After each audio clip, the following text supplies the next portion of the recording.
a Dios, cuán glorioso es el cantar de su melodiosa voz.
Gloria a Dios.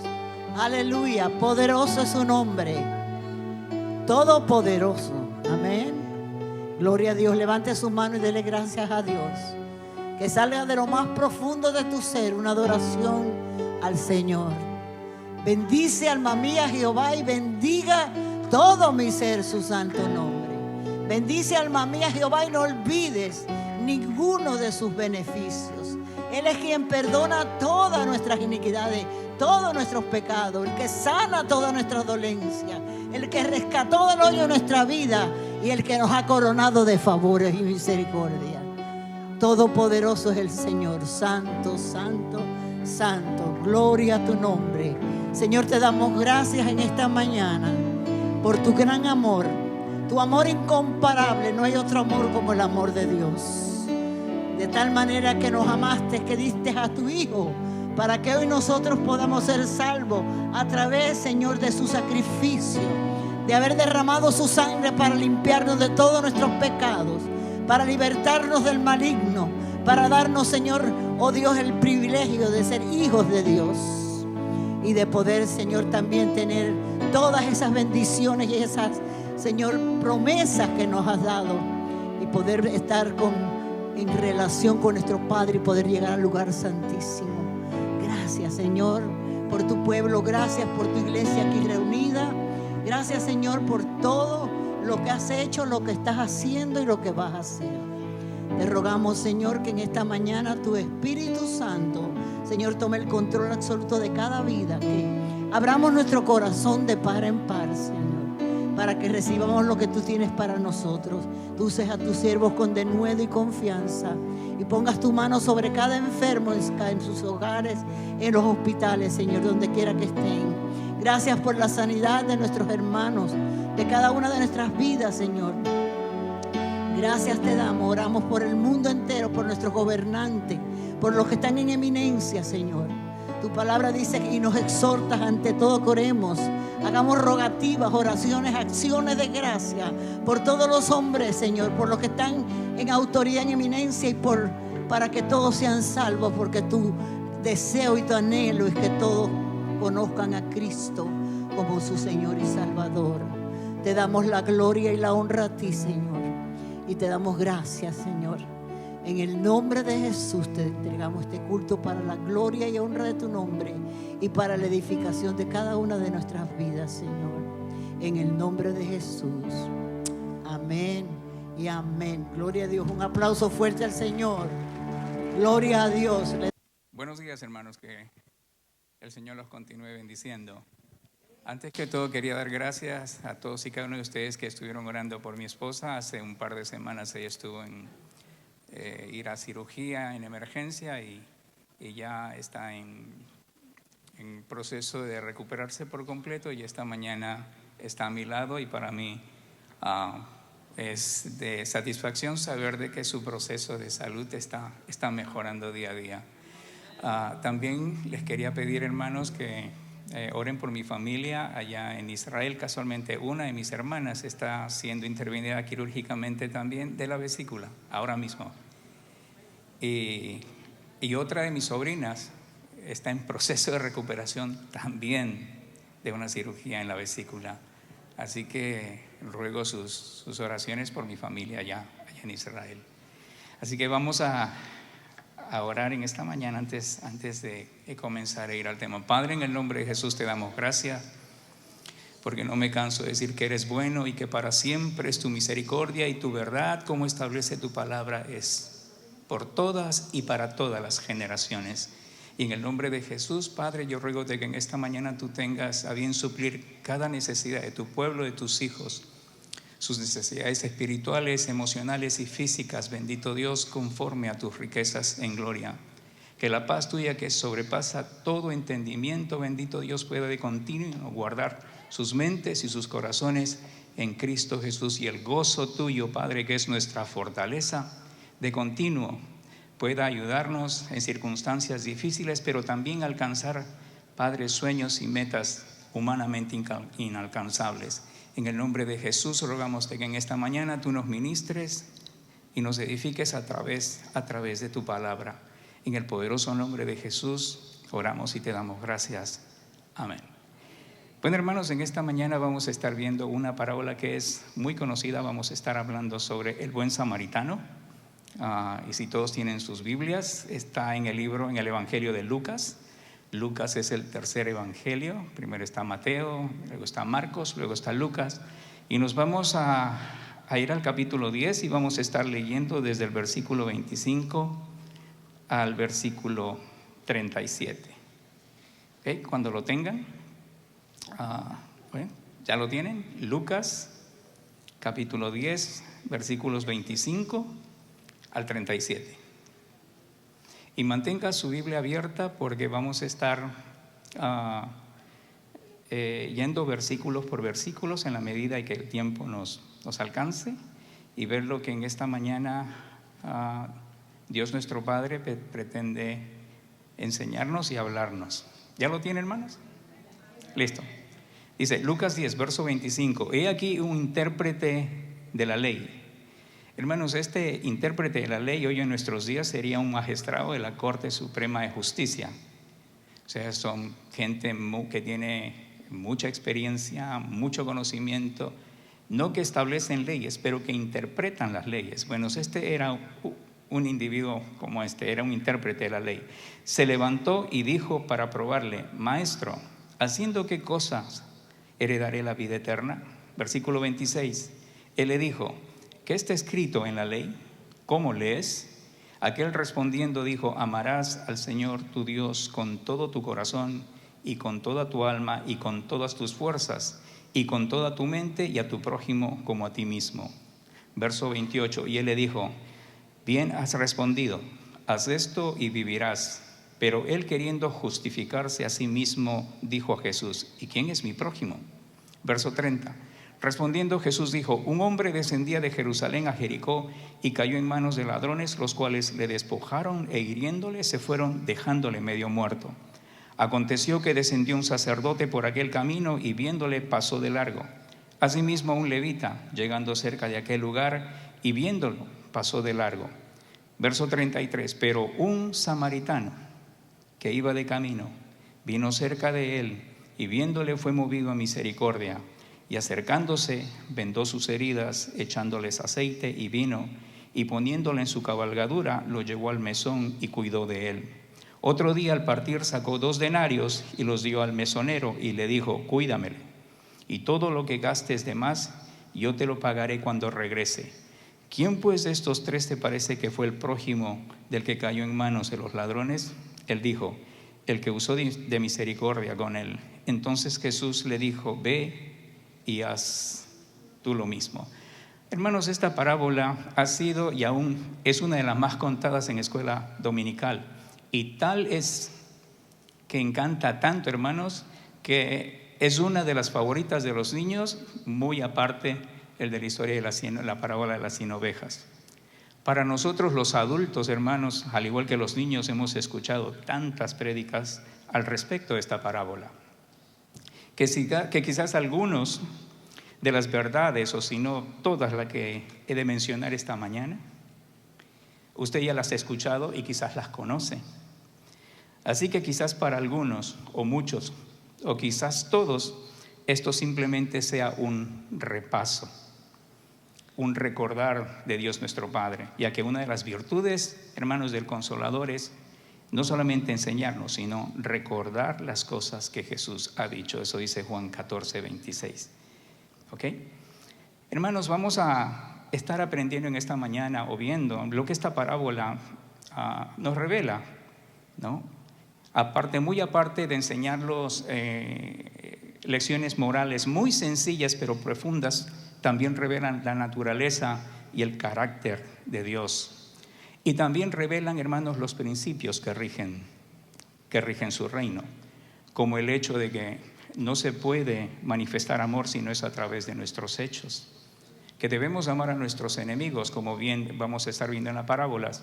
Judíos y samaritanos no solamente no se llevan entre sí, sino que se odian mutuamente, que debemos auxiliar al extranjero y que estamos llamados a auxiliar a todo aquel que está en desgracia, aún sin conocerlos. Para algunas culturas, hermanos, esto es algo muy difícil, porque hay culturas, por ejemplo, en el mundo que no aceptan el hecho de ser ayudados o no aceptan la piedad por la sencilla razón de que prefieren purgar sus culpas en esta vida para que en la porvenir tengan una mejor dicha. Y la gente que puede ayudar a esta gente que sufre tampoco hacen algo al respecto y manifiestan su piedad no ayudándole, simplemente con el deseo de que en la próxima vida pueda tener un mejor porvenir. Pero otras culturas, hermanos, rechazan la ayuda porque tienen miedo aún de complicar más las cosas o al necesitado. Tal es la realidad aquí en nuestro país. Yo recuerdo que la tía de mi esposa, que ya partió con el Señor, que era médico, un día en el hospital llegó un individuo que estaba tosiendo en emergencia y resulta que al poco tiempo empezó a esputar sangre. Y fue cuando lo atendieron de emergencia. Cuando el médico lo atiende, dice, no, este es un caso más complicado, tienen que llamar al especialista. Pero el especialista, hermanos, justo había salido, ya había cumplido sus horas de trabajo, y cuando se comunican con él por el teléfono, él decide volver, porque no estaba muy lejos del hospital. Y cuando le está atendiendo, el individuo muere. Entonces, la familia del individuo metió una demanda no solamente al hospital, sino al médico. Y el médico dijo que la próxima vez él no volvería a auxiliar fuera de sus horas de trabajo. Entonces, lo que quiero decir es que muchas veces, especialmente en nuestro país, nos vemos cohibidos de poder ayudar a alguien, aún pudiendo hacerlo. O gente que ha ayudado a alguien que ha tenido un accidente y al momento de moverlos, cuando no debía haberlo movilizado, le rompen una costilla, lo hacen, entonces la situación se empeora.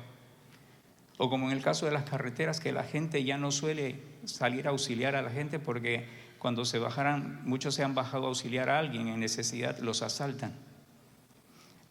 Pero otras culturas, hermanos, es vergonzoso para una persona que está en desgracia recibir ayuda, de ser auxiliado en medio de su desgracia, porque la ayuda ajena en estos países es visto como un acto de debilidad o fragilidad, y eso trae vergüenza a la familia. Pero Jesús, hermanos, en esta parábola va más allá de lo que nuestras culturas muchas veces aprueban o desaprueban. Quiero abordar en esta mañana, hermanos, el tema sobre la importancia de nuestra existencia, que Jesús la menciona en esta parábola. Aquí, ahora, en pleno diciembre del 2024 y en la vida eterna. ¿Y qué repercusiones, hermanos, da esta parábola dicha por Jesús y lo que deben producir en nosotros? Aquí, ahora, valga la redundancia, en este 2024. No solamente nosotros que hemos creído en Jesucristo, hermanos, pero también aquellos, de haber alguno aquí en esta mañana que nos acompaña, que no se ha planteado la pregunta más importante que todo individuo debe hacerse con respecto a su existencia, o que si ya se ha planteado no ha encontrado la respuesta que pueda satisfacer dicha demanda. Y dentro de este marco, hermano, con la ayuda de Dios y la asistencia del Espíritu Santo, vamos a dejar que la misma Escritura nos responda a esta pregunta tan fundamental que todo individuo no solo debe plantearse o preguntarse, sino también obtener una respuesta contundente al respecto. ¿Qué debo hacer para heredar la vida eterna? Esta fue la pregunta por el intérprete de la ley a Jesucristo. Y otra cosa que plantea esta parábola, hermanos, es lo que realmente significa ser un ser humano en un mundo plagado de maldad y logros y ambiciones personales, donde lo que menos importan son los demás y donde el foco principal de nuestra atención somos nosotros mismos. La parábola del buen samaritano, hermanos, comienza con una pregunta esencial, y yo digo que es la pregunta más importante que toda persona debe hacerse en la vida. El hecho, hermanos, de transitar en esta vida, ya que todos, hermanos, sin excepción alguna, hemos de morir, con la salvedad, hermanos, de aquellos que estarán presentes cuando Jesucristo vuelva nuevamente. ¿Haciendo qué cosa hoy, al presente? Heredaré la vida eterna, el mañana, el futuro. El futuro, hermano, cuando ya no estemos aquí, ¿de qué ha de depender? En el hoy, en el día a día en que vivamos. Y aunque el intérprete de la ley hace esta pregunta tan relevante, hermanos, la Escritura establece primero, verso 25, fíjese conmigo, que la pregunta que plantea Jesús no es una pregunta sincera. En realidad está poniendo a Jesús a prueba. Fíjese lo que dice el verso 25. Y he aquí un intérprete de la ley se levantó y dijo para probarle. Aun cuando su pregunta tiene la intención de probar a Jesucristo, hermanos, Jesús tiene la intención de responder a la interrogante de la manera más sincera, porque Jesús entiende y sabe lo importante que es plantearse esta pregunta, sea cual sea la intención. No solo de este intérprete de la ley, sino también para todo individuo. Y por ello Jesús ha de responder a su interrogante con otra pregunta. Fíjese lo que dice el verso 26. Y él le dijo, ¿qué está escrito en la ley? ¿Cómo lees? Aquí, hermano, quiero que preste atención. Fíjese lo que Jesús no hizo. No le pregunta y le dice qué dice la sinagoga. Contemporanizándolo, aquí en la actualidad, hermanos, esta pregunta sería, ¿qué dice tu iglesia, tu denominación o el concilio de tu iglesia? ¿Qué dice tu rabino? Contemporaneizando sería, ¿qué dice tu pastor o el consejo de ancianos? En cambio, Jesús, hermanos, le pregunta y le dice, ¿qué dice la palabra de Dios? Verso 26, ¿qué está escrito en la ley? ¿Cómo lo lees? Hermanos, y aquí quiero hacer un pequeño paréntesis para afirmar que ningún filósofo, ningún erudito, ningún psicólogo, ningún gurú o un maestro espiritual, nadie en este mundo, hermano, puede responder a esta pregunta, sino solamente el mismo Dios que ha creado todas las cosas y que ha puesto las reglas del juego. No importa, hermano, cuán entendido sea usted o qué tantos títulos haya logrado en la universidad. Y ojo, no me malentienda, yo no estoy diciendo que no hay que estudiar y que no hay que ir a la universidad. Pero lo que estoy diciendo es que nadie, excepto solo la verdad de Dios establecida en las Escrituras, puede responder a esta pregunta relevante acerca de nuestra existencia. Fíjese, a Jesús se le acerca Nicodemo. Todos sabemos la historia de Nicodemo, era que sí, en el Evangelio de Juan. Cuando Jesús le habla sobre este tema, sobre la existencia del ser humano, lo importante de la existencia del ser humano, este hombre, siendo maestro de la ley, no entiende, y Jesús le pregunta: si te hablo cosas terrenales y no me entiendes, imagínate si hablo las cosas espirituales. ¿Eres tú maestro de Israel y no sabes acerca de estas cosas? Un fariseo, hermano, en el tiempo de Jesús administraban en la sinagoga y ejercían el control completo sobre la vida religiosa y social del pueblo. Eran conocidos por ser muy ostentosos, por llevar sus vestimentas muy largas, y además eran famosos por ser minuciosos y celosos en su observancia en cuanto a la interpretación de la ley. Al punto, hermanos, de dejar morir a alguien para no contaminarse. Jesús le dice a este hombre: ¿eres tú? Porque este hombre le pregunta: ¿cómo un hombre puede, siendo viejo, volver al vientre de su madre y nacer de nuevo? Y Jesús no le estaba hablando de un nacimiento físico. Y Jesús, de una u otra forma, no pretendiendo avergonzarle, le dice: ¿eres tú maestro de Israel y no sabes de estas cosas? Imagínate. Y Jesús, cuando se refirió a los fariseos, dijo que ellos eran ciegos guiando a otros ciegos, y si un ciego guía a otros ciegos, ambos caerían en el pozo. Hermanos, y aquí cierro el paréntesis. Verso 27 dice: aquel respondiendo dijo, o sea, la pregunta que Jesús le dice: ¿qué dice la Escritura? ¿Cómo lees? Y él responde en el verso 27: amarás al Señor tu Dios con todo tu corazón y con toda tu alma y con todas tus fuerzas y con toda tu mente, y a tu prójimo como a ti mismo. Lo segundo, hermanos, que establece esta parábola, ya vimos la primera, que no tenía la intención de conocer la respuesta, pero de probar a Jesús. Lo segundo que establece esta parábola, hermanos, es que este intérprete de la ley, establece la Escritura, pretendía justificarse a sí mismo, y su respuesta fue contundente al extremo que Jesús aprueba su respuesta y le dice en el verso 28: bien has respondido, haz esto y vivirás. Verso 29 dice: pero él, queriendo justificarse a sí mismo, dijo a Jesús: ¿y quién es mi prójimo? Él sabe, hermanos, que ha violado este mandamiento una y otra vez, al igual que todos nosotros, porque en un momento determinado de la vida hemos negado nuestra ayuda, no solamente a gente que conocemos, pero a gente que ni siquiera conocemos por A o por B motivos. Y este individuo intenta justificarse a sí mismo pretendiendo no saber quién es su prójimo. De allí que Jesús, hermanos, fíjese la sabiduría de Jesús, utiliza esta parábola y trae un personaje que el judío detesta y no ayudaría jamás en su vida, y es la persona de un samaritano. No lo ayudaría jamás. Y lo segundo, hermano, utiliza la figura de un individuo desconocido.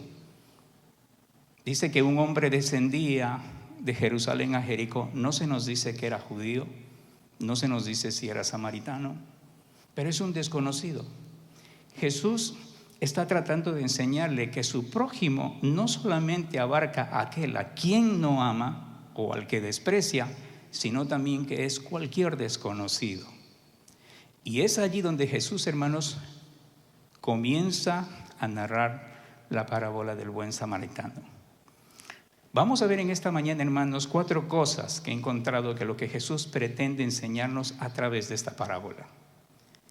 La primera, hermanos, es la imposibilidad de la autojustificación ante Dios. No hay nada que nosotros podamos hacer para ser hallados justos delante de Dios. Hermanos, fíjese que Jesús no está hablando con cualquier individuo, está hablando con un hombre que es intérprete de la ley, experto en la ley en el Antiguo Testamento. No es cualquier persona, es una persona muy versada, conocedora de la ley de Dios. Pero hermanos, preguntémonos a nosotros mismos, ¿no hemos pasado todos por alto a alguien en necesidad en algún momento en nuestra vida? Todos, hermanos, hemos sido y somos conscientes de las necesidades aún de nuestros propios familiares, de las personas de nuestro entorno, de nuestra comunidad y del mundo en la que no hemos respondido. No podemos justificarnos a nosotros mismos. Por el hecho, hermanos, de no haber ayudado cuando podíamos haberlo hecho, nos vuelve culpables. Ninguno de nosotros ha podido ni puede tomar esta actitud a cabalidad o a la perfección. ¿Ok? O preguntémonos nuevamente a nosotros mismos, hermanos, ¿cuántas veces hemos hecho lo que Santiago establece en el capítulo 2, verso 9? No tiene que buscarlo, se lo voy a leer. Dice, pero si hacemos acepción de personas, cometéis pecado. Fíjese, solo el hecho de hacer acepción de personas, Santiago dice que hemos cometido pecado. Y quedáis convictos por la ley como transgresores, porque cualquiera que guardare toda la ley pero ofendiere en un punto se hace culpable de todos. Porque el que dijo no cometerás adulterio también ha dicho no matarás. Ahora bien, si no cometes adulterio pero matas, ya te has hecho transgresor de la ley. Hermanos, este es el libro de Santiago, suena al Antiguo Testamento, pero Santiago está dejando por sentado que no somos lo suficientemente buenos aún después de haber conocido a Jesucristo. No somos tan buenos como muchas veces parecemos. Fíjese el profeta Isaías. Isaías es el profeta de Dios, es el hombre más santo del pueblo de Israel. Pero cuando está en la presencia de Dios, fíjese lo que dice Isaías: ay de mí que soy muerto, porque siendo hombre inmundo de labios y habitando en medio de pueblo que tiene labios inmundos, han visto mis ojos al Rey Jehová de los ejércitos. Isaías entendió que no era lo suficiente bueno a pesar de ser el hombre más santo del pueblo de Israel. Pero muy por el contrario, hermanos, el apóstol Pablo sí entendió esto muy claro. Por eso en 1 Corintios 15:10 él se atreve a decir: pero por la gracia de Dios soy lo que soy. Y establece y dice: y su gracia no ha sido en vano para conmigo. Antes he trabajado más que todos ellos, pero no yo, sino la gracia de Dios en mí.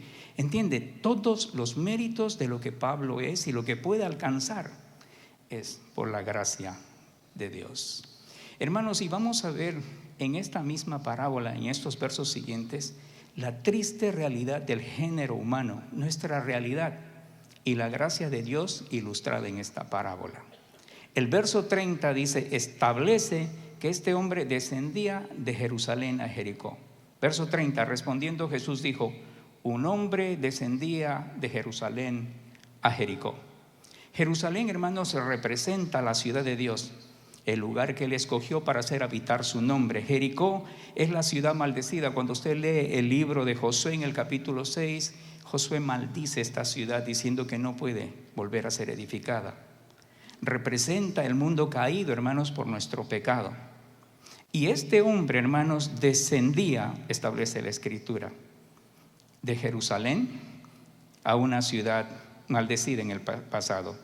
Ahora fíjese las consecuencias de alejarnos de la presencia de Dios, hermanos. El verso 30 también establece, dice: y cayó en manos de ladrones, los cuales le despojaron e hiriéndole se fueron, dejándolo medio muerto.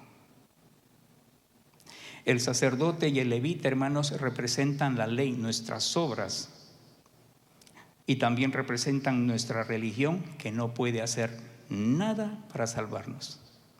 Pasó por allí primero un sacerdote y un levita, y el hombre postrado no recibió ayuda alguna. Verso 31 dice: aconteció que descendió un sacerdote por aquel camino y viéndole pasó de largo. Verso 32, asimismo un levita llegando cerca de aquel lugar y viéndole pasó de largo. Pero fíjese lo que representa el samaritano, hermano. Esta parábola apunta a una realidad profunda. El samaritano, para el judío, como dijimos, era un ser despreciable y rechazado. El odio y el desprecio, hermanos, manifestado hacia Jesús, la Escritura nos refiere en Juan 8:48, no tiene que buscarlo, a Jesús le dijeron: tú eres samaritano y tienes demonio. Fíjese que Jesús no refuta no ser un samaritano, porque Él entiende que todo individuo, independiente de su ciudadanía o su grupo étnico, no le da valor al individuo. Pero sí Jesús refuta el hecho de no ser del diablo. Fíjese lo que dice. En esta historia, hermanos, vamos a ver lo que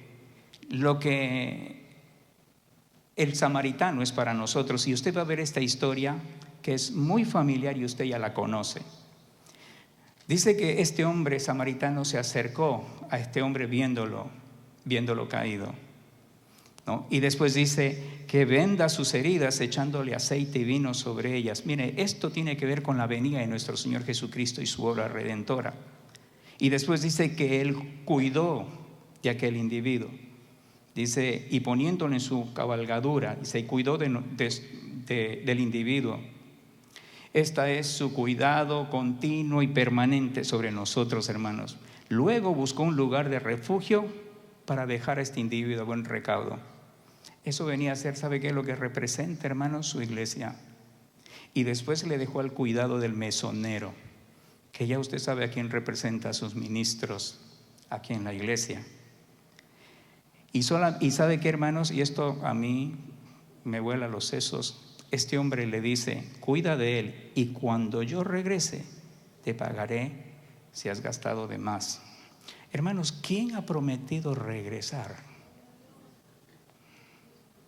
Es la misma figura y la obra redentora de nuestro Señor Jesucristo en esta parábola. Verso 34 dice: y acercándose vendó sus heridas y echándoles aceite y vino y poniéndolo en su cabalgadura lo llevó al mesón y cuidó de él. Otro día al partir sacó 2 denarios y los dio al mesonero y le dijo: cuídamelo, y todo lo que gastes de más yo te lo pagaré cuando regrese. Fíjese que Jesús nos ama tanto, hermanos, que aún a pesar de haberse ido, no nos ha dejado solo. Nos ha dejado aquí, en el mesón, en su iglesia. Nos ha dejado a sus ministros, nos ha dejado el Consolador mientras Él regrese. Y ha de recompensar, hermanos, a sus ministros fieles que han decidido, porque le dice: yo te pagaré cuando regrese lo que haga falta. Hermanos, la Escritura nos recuerda que nosotros estábamos muertos en nuestros delitos y pecados. Sin embargo, Jesús, como el buen samaritano, hermanos, se detuvo al ver nuestra triste y pobre realidad y vendó y curó nuestras heridas. Hermanos, y en esta parte yo quiero singularizar. ¿Y por qué quiero singularizar, hermanos? Porque quiero hacerlo muy personal. Él murió por mi pecado. Él ha muerto, hermanos, para redimirnos de la triste realidad del género humano. Hermanos, lo segundo que establece esta parábola es: reconoce el valor sagrado de la vida. Jesús expone en esta parábola, hermanos, la realidad de su cultura de aquel entonces, arraigada en el racismo, el odio del judío hacia el samaritano.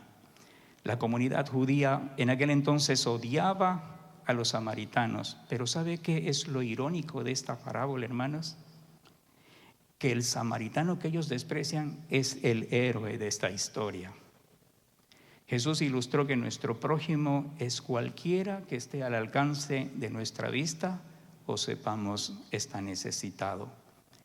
Y Jesús, hermanos, establece que el valor de todo ser humano está dignificado por el hecho de tener la imagen y la semejanza de Dios.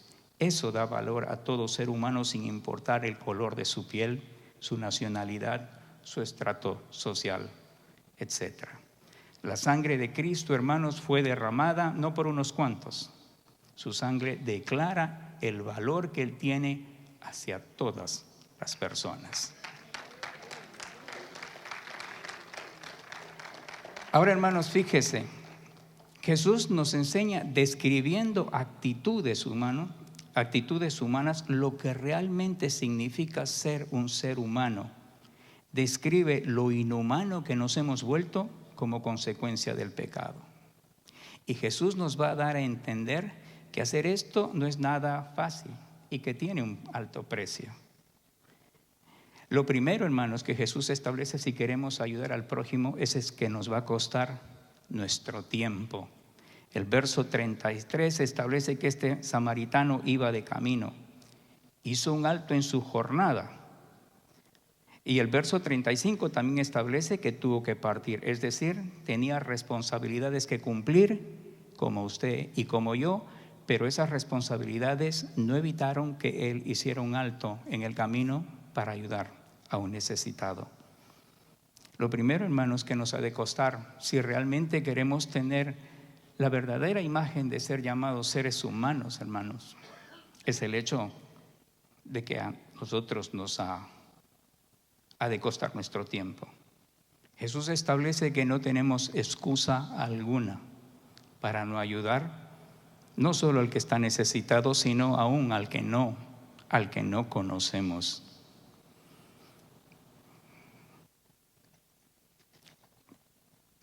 Pero también, hermanos, ha de costarnos nuestra comunidad. El verso 34 establece que dice, poniéndolo en su cabalgadura. Yo no sé si él puso en su cabalgadura a este individuo y luego se montó él o siguió caminando. La escritura no lo dice. Pero el hecho de, yo nunca he andado a caballo, hermanos, pero supongo que el hecho de estar dos personas en un caballo no es nada cómodo. O el hecho de tener que caminar para que el individuo pueda ir en su cabalgadura, sí que eso sí es un acto nada cómodo. Pero, hermanos, también ha de costarnos, ¿qué cosa? Nuestro dinero. El verso 35 establece que al partir sacó 2 denarios y los dio al mesonero y dijo, cuídame, y todo lo que gastes de más yo te lo pagaré cuando regreses. El valor del denario en el tiempo de Jesús, hermanos, era el equivalente a una jornada de trabajo. ¿Cuánto es el mínimo de una jornada de trabajo aquí en los Estados Unidos? Debe oscilar entre los $100 aproximadamente. Pues este hombre pagó 2 denarios, el equivalente a 2 días de trabajo. Hermanos, la pregunta a plantearnos es esta: ¿cuánto de nuestro tiempo o cuánto de nuestro dinero estamos dispuestos a dar en pro del bienestar ajeno? ¿Sabe por qué, hermanos? Porque este individuo no pone límites. Le dice, y si en algo te debe, yo te pago lo que haga falta. O sea que no solo estaba dispuesto a gastar 2 días de salario, 3, 4, 5, 6 o 7. Tampoco la escritura establece que este hombre era rico. Pero sí se sabía de que andaba cumpliendo sus responsabilidades porque tenía que venir de regreso. Hermano, y en esto yo me recordé, mientras miraba esto, me recordé que hace muchos años atrás, aquí llegó una ancianita, era viuda, y el Señor puso en mi corazón de que semanalmente yo le diera cierta cantidad de dinero. Pero ¿sabe una cosa? Con el correr del tiempo, a mí me fue siendo gravoso el hecho de darle. Ya no la daba como al principio. Y dejé de darle. Y entonces la pregunta fue esta, ¿no? Que si yo realmente había dejado o había empobrecido por el hecho de haber dejado de ayudar a esta persona. Nosotros en mi familia, y no lo digo con orgullo, hermanos, lo digo como testimonio, tenemos una cuenta independiente en el banco. Y allí solemos depositar mi esposa y yo el dinero que de continuo usamos para ayudar a misiones, hermanos, o a la persona que sepamos tiene necesidades. Siempre oramos y le pedimos a Dios sabiduría para poner nuestro dinero en tierra fértil, con responsabilidad, con propósito. Hermanos, este hombre estaba dispuesto a dar lo que fuese. No tenía límites financieramente hablando. Yo recuerdo, hermanos, otro testimonio, hasta hace no mucho, ustedes saben de que por poco el COVID a mí me mata. Y es de entender, hermanos, porque teniendo una enfermedad como tal, lo que menos la gente pretende es acercarse. Porque en aquel entonces todavía el COVID estaba matando gente. Pero había una señora en particular que venía y, hermanos, como las fiebres eran tan altas y yo me bañaba en sudor y mojaba no solamente la bata sino las sábanas. Y esta señora venía, era la única que me cambiaba la bata y me cambiaba las sábanas, y yo le decía: señora, no tiene por qué hacer eso, más bien apártese. Yo no quiero usted que se contagie y tenga que sufrir esto que es horrible. Pero esa mujer siempre tenía una sonrisa y hacía su trabajo de una manera, hermanos, sin miedo. Cumplía con sus responsabilidades. Y ¿sabe qué, hermanos? Cuando yo me fui del hospital, yo le dije: mire, usted no solamente es un buen profesional, es un gran ser humano. Nosotros, hermanos, por causa del pecado nos hemos deshumanizado, donde el valor fundamental hacia los demás, por lo general, es considerado financieramente bien, y eso se refleja en todos los ámbitos de la vida. Yo voy al seguro médico, al verme el dentista. Si el seguro es bueno, aunque usted tenga el diente todo desbaratado, como es un buen seguro, se lo atienden. Pero si tiene un mal seguro, bueno, hay que extraérselo. No se puede hacer nada al respecto.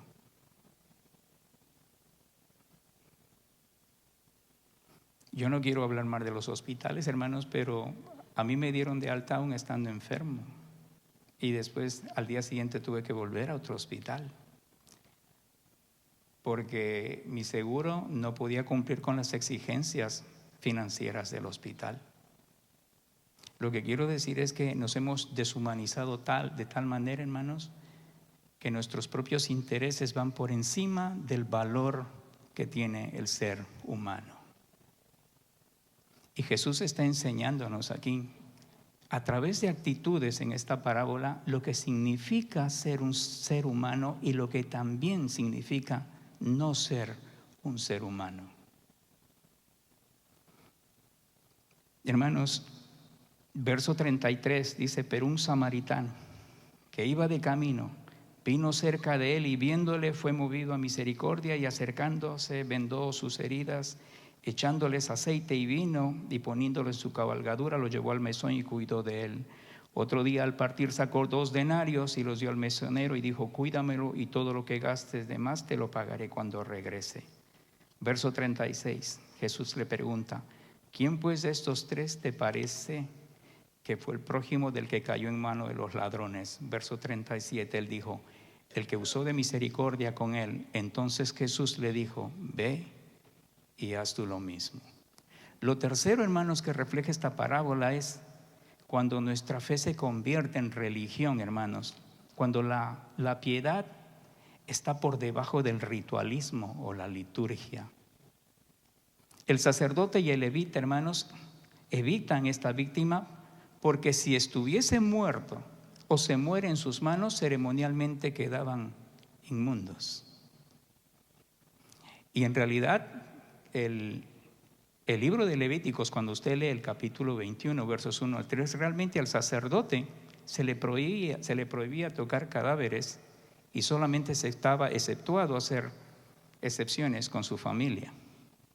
Pero este sacerdote, si usted se da cuenta, hermanos, no subía a cumplir funciones en el templo a Jerusalén, sino más bien se dice que descendía. Y la Mishnah, hermanos, que es la interpretación de la Torá, establece e insiste que incluso un sumo sacerdote debe atender un cadáver abandonado. Proverbios 21:3 establece y dice: hacer justicia y juicio es a Jehová más agradable que sacrificios. Santiago lo ilustra de esta manera, hermanos. Dice: la religión pura y sin mácula delante de Dios el Padre es esta. Fíjese lo que dice: visitar a los huérfanos y a las viudas en sus tribulaciones y guardarse sin mancha del mundo. Fíjese lo que establece Santiago. Le da valor primero al individuo, visitarlos en sus necesidades, y después el hecho de apartarse del mundo. Pablo lo ilustra de esta manera, hermanos, en Gálatas 6 dice: no nos cansemos pues de hacer el bien, porque a su debido tiempo segaremos si no desmayamos. Este verso, hermanos, ilustra que podemos desmayar, pero Pablo nos anima a no desmayar y dice: así que según tengamos oportunidad, dice, hagamos bien, no a unos cuantos, dice, a todos. Y después dice: y mayormente a los de la familia de la fe. Hermanos, y lo último que esta parábola refleja, hermanos, es el llamado de bendecir y socorrer a nuestros enemigos. Su intención última, hermanos, es hacer comprender a este intérprete de la ley que su prójimo no solamente es aquel que está necesitado, sino que su prójimo también es aquel a quien él detesta y odia, y aquel que no conoce. Porque a veces nos cohibimos, hermanos, de ayudar a otros porque no conocemos a la persona. Pero Jesús nos pone un reto, el hecho de que aún desconociendo a las personas, si queremos reflejar el carácter y la naturaleza de Dios nuestro Padre, nuestra labor debe ser de socorrerlo. Viviendo en una sociedad como esta, hermanos, donde hasta a veces da miedo auxiliar a otros, lo menos que nosotros podemos hacer es usar nuestro teléfono, llamar a las autoridades competentes para hacerse cargo, ya sea a la policía o a los bomberos. Lo menos que podemos hacer es esto, pero no pasar por alto. El mandato divino, hermanos, Pablo lo establece en Romanos 12:17 y se lo voy a leer. Pablo dice: no paguéis a nadie mal por mal. Procurad lo bueno delante de todos los hombres.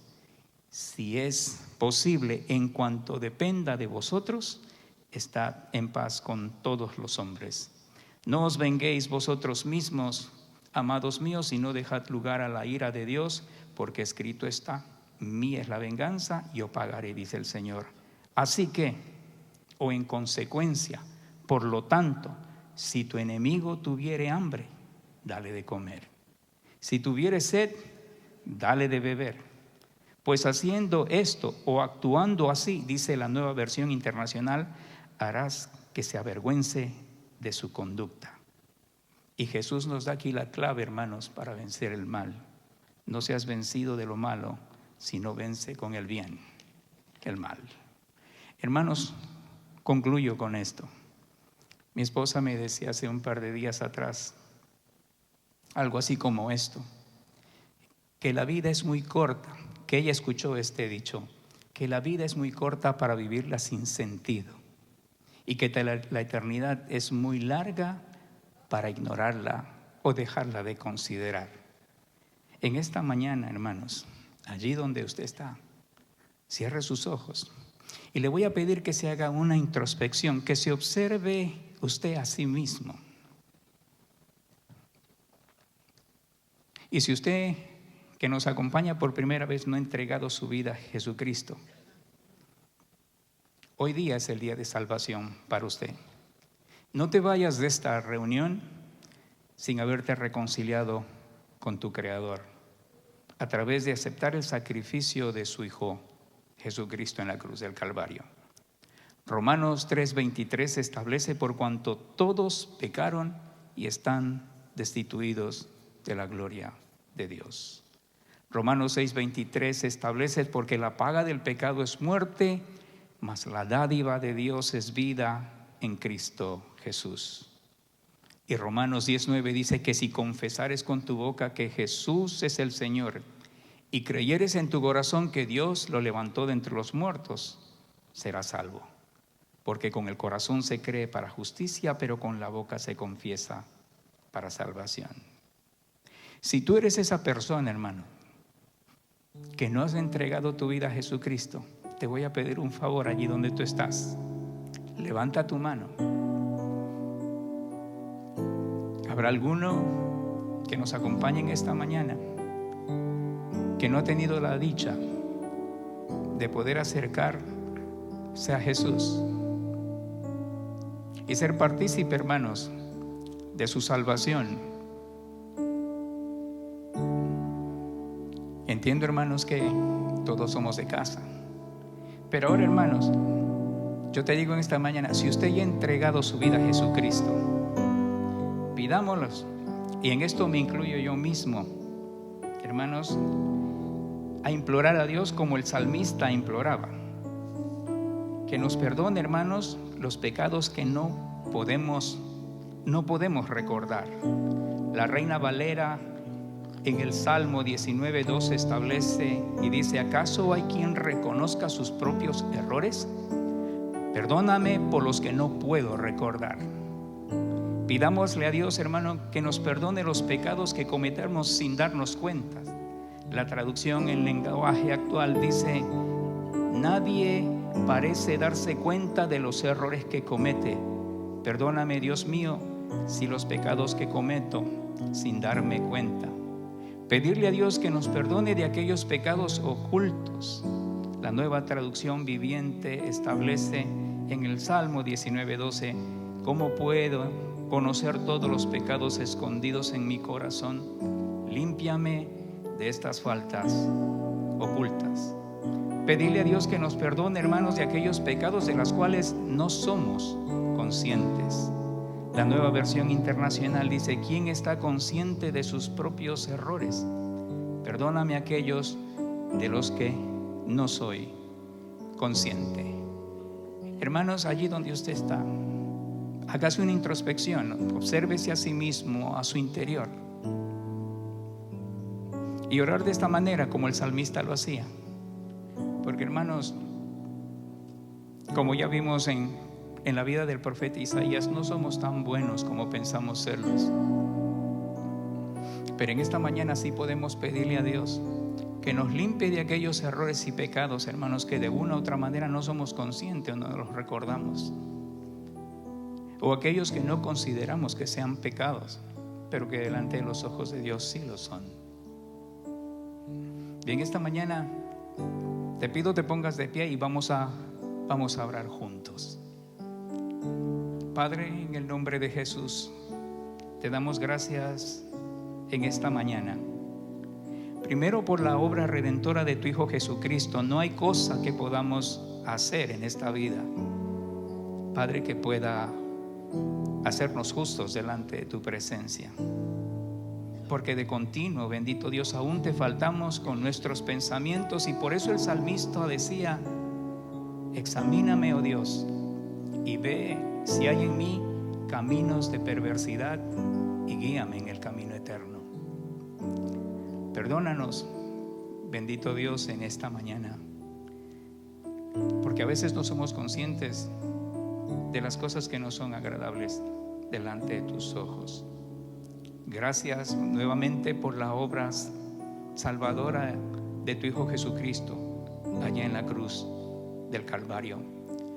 Ayúdanos en la medida que sea posible, bendito Dios, que esta fe y el conocimiento que tú nos has dado acerca de la vida misma, bendito Dios, no nos vuelva religiosos y suplantamos los rituales y la liturgia por encima del valor al ser humano. Ayúdanos, bendito Dios, a auxiliar aún a aquellos que no nos aprecian o son considerados nuestros enemigos.